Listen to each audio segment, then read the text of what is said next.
ভেতরে গিয়ে কি হচ্ছে।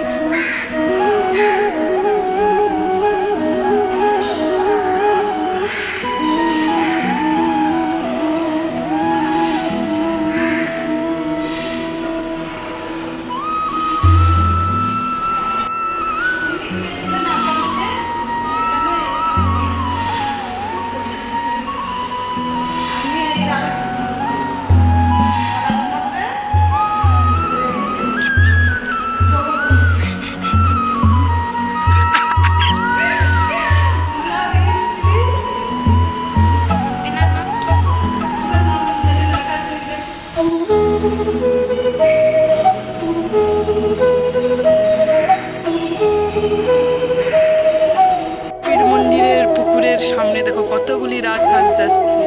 এখানে একটা বসে আছে, আর এখানে একটা বসে আছে বুড়ো হাঁস।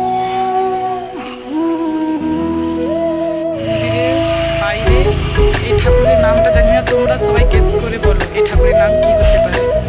আদ্যাপীঠ মন্দিরের বাইরে গোকুল সালাটার ভিতরে দেখাচ্ছি।